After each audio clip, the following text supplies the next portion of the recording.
और आज जब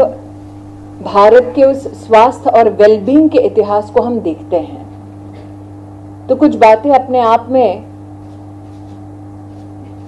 अनकही सी हैं, लेकिन फिर भी इस मंच पर आज कहना चाहूंगी। जब इस मंच पर हम आए तो मेरा पहला प्रश्न कोटेचा जी से था कि हाल फिलहाल में एक खबर आई किस प्रकार से कार्डियोथोरैसिक ब्रीदिंग करनी चाहिए और उसे साइंटिफिक जर्नल्स में अंतर्राष्ट्रीय स्तर पर खूब चर्चा में देखा गया। लेकिन कार्डियोथोरैसिक ब्रीदिंग की उस चर्चा में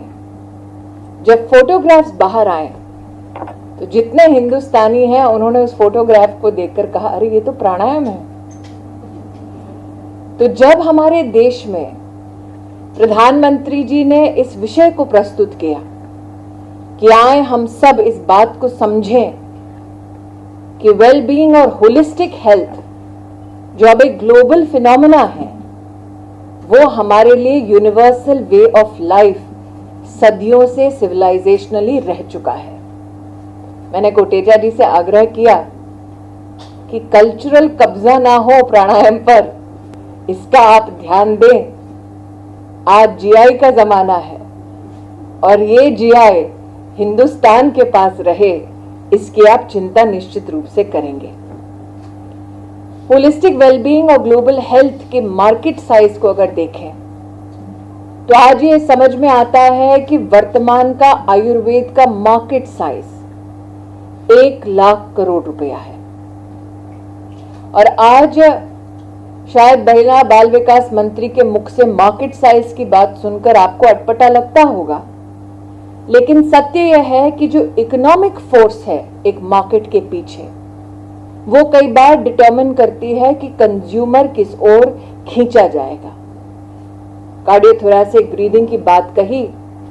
तो यह भी सत्य है कि आजकल कई कॉफी एस्टैब्लिशमेंट में ट्यूमरिक लाते भी पाया जाता है।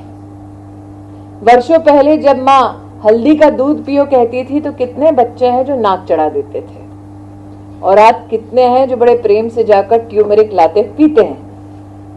लेकिन इसमें एक चिंता और चिंतन का विषय यह है,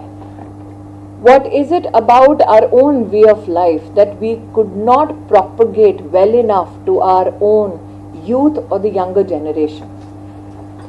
निश्चित रूप से इस विषय में आयुष मंत्रालय भरसक प्रयत्न कर रहे हैं, प्रयास कर रहे हैं, जिनके लिए वो हम सब के अनुग्रह और आभार के पात्र हैं। But the reason why I am bringing this issue up today is this: when we talk about holistic health, when we talk about a global economic force that is now Ayurveda, we need to also recognize that our endeavors within administration is to ensure that there is enough scientific data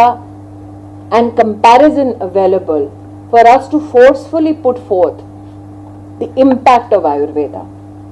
और इसलिए आज जब महेंद्र भाई अपने उद्बोधन में उल्लेख कर रहे थे वेरियस एलिमेंट्स की, जिसकी वजह से महिला और बच्चे के मैटरनल और चाइल्ड हेल्थ के संदर्भ में आयुष मंत्रालय ने काम किया है, मैं पर्टिकुलरली आप सबका ध्यान आकृष्ट करूंगी।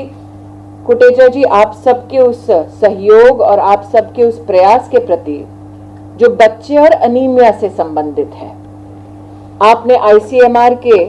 ट्रेडिशनल मेडिसिन का जो वर्टिकल है उसके साथ पार्टनरशिप करके बेलगाम में एक स्कूल में अनीमिया से ग्रस्त बच्चों के मध्य में द्रक्षा देवले का एक प्रयोग किया। जब आयुष मंत्रालय का ये प्रयोग शुरू हुआ आईसीएमआर के साथ पार्टनरशिप में, तो अनीमिया के इंसिडेंट्स 27% थे, और आपने मुझे लगता है 6 महीने बाद जब टेस्टिंग की तब इंसिडेंट्स 27% से घट के 1% तक सीमित रह गए।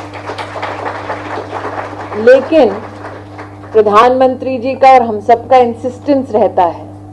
कि आपकी इस उपलब्धि पे आईसीएमआर का कहीं ना कहीं एक सर्टिफिकेशन जरूरी है, और इसीलिए कोटेचा जी प्रतिबद्ध हैं कि वो आईसीएमआर से जल्द ही एक वेरीफाइड पेपर और पोजीशन प्रकाशित करेंगे, ताकि ये उपलब्धि न सिर्फ राष्ट्र के सामने बल्कि विश्व के सामने हम लोग प्रस्तुत कर सकें।